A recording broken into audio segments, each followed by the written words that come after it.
it's a head. As you are aware, a coin has got two sides, either tail or head. When you are selecting which side to bat first, when you are engaged in a cricket game, you will decide by using a coin. But in most cases, it will give either head or tail. But there are some rare cases wherein the coin sits on its rim like this. Then you cannot decide whether it is head or the tail.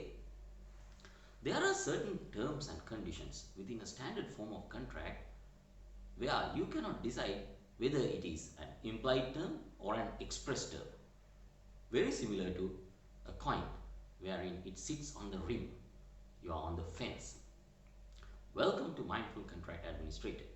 Today we are going to talk about very important terms which is called implied terms as well as express terms, and I'm going to clarify it with an example how an implied term and an express term acts in a standard form of a contract by using FIDIC Red Book across 4 decades.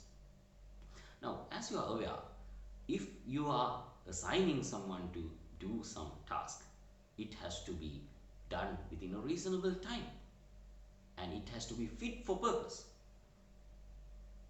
You won't make a chair in order to have a TV stand, so it is not fitting the purpose. And if you give someone to do some task, let's say to make a box in order to transfer some items to a certain place, and he takes his own time and your time for shifting has lapsed, within reasonable time has not been achieved. Likewise, in the FIDIC Red Book also, there are various places that a contractor has to do certain things within reasonable time and it has to be fit for purpose. Now, one of the most important clauses is the variation clause. As you can see in the FIDIC 1987 version of the Red Book, there are 3 stipulations wherein a contract wherein an engineer can issue a variation. Number 1, it has to be necessary. Number 2, it has to be appropriate. Number 3, it shall not vitiate or invalidate the contract. What do you mean by that? Necessity, as I have told you in my previous video, is imposed by 2 different criteria. Number 1, it has to be specified within the contract. If it is in the specification or the drawing, or in certain cases in the BOQ, it is a necessity to be completed. Appropriateness. Mostly, if something needed to be done in terms of sustainability point of view, you call it as appropriate. What do you mean by it should not vitiate or invalidate the contract? Suppose you are doing a building which is required to accommodate an office staff, right? And all of a sudden you issue a variation to convert this particular office accommodation building to a 3-star hotel. The requirements are different. The contractor's know-how pertaining to the hotel interiors may not be the same. Therefore, this is not the one which you require as per the contract. Now, looking at all these scenarios, FIDIC 1999 version identified one occasion wherein a variation can be objected by the contractor. But before going into that, let us understand whether or not a contractor can challenge a variation under FIDIC 1987 version. Yes, he can, because even though if it is a defined term, if it is an express term which does not say that the contractor has a right to object to a variation, by referring to the 3 terms which were mentioned within the contract, like the rim of the coin, you can argue, which says the contractor can come up and say, Mr. Engineer, this particular variation is not necessary for the completion of the works. This particular variation is not appropriate for the completion of the works. And this particular variation will vitiate or invalidate the contract, as the hotel example which I have told you. And there may be some serious cases. You give a task for the contractor to do a tower, but you end up by doing a bridge which is totally different from the know-how, expertise and what is contained within the contract. Therefore, contractors still had the power or the ability to object to a variation, but it was not expressly mentioned, like the rim of the coin. It is not very clear whether it is an implied term or an express term. But FIDIC 1999 version identified that there is something which we need to insert in order to facilitate the contractor to object to a variation if it is not appropriate, or if it is not in accordance with the law, or if it is not necessary for the completion of the works, or it will vitiate or invalidate the contract. And he says, FIDIC 1999 version says, the contractor can object to a variation if the goods are not readily available. What are goods? Goods are a defined term. It talks about material, it talks about the contractor's equipment, and it talks about services associated with that particular materials as well. Therefore, I will give you an example. Let's say the employer wants to have the newest technology in terms of the external cladding of a building.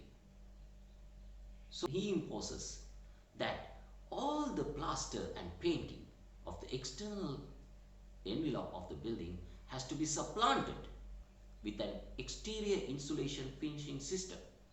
It is an integrated system which can supplant the requirement of a plaster and paint with a coating which is more thermally productive as well. However, when the variation has been issued, the contractor comes up with a question saying, Mr. Engineer, the goods are not readily available for me to execute this project. The project is on the verge of completion.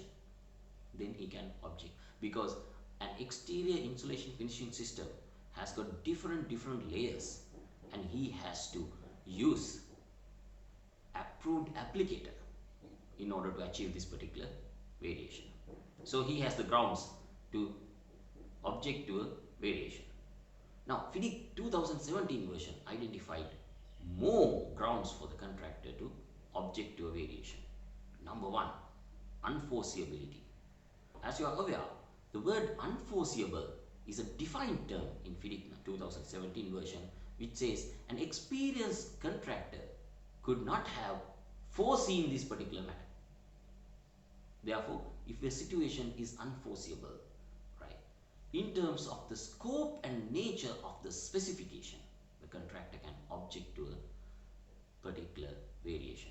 This is somewhat similar to the term which has been used in FIDIC 1987 version, which says a variation shall not vitiate or invalidate the contract.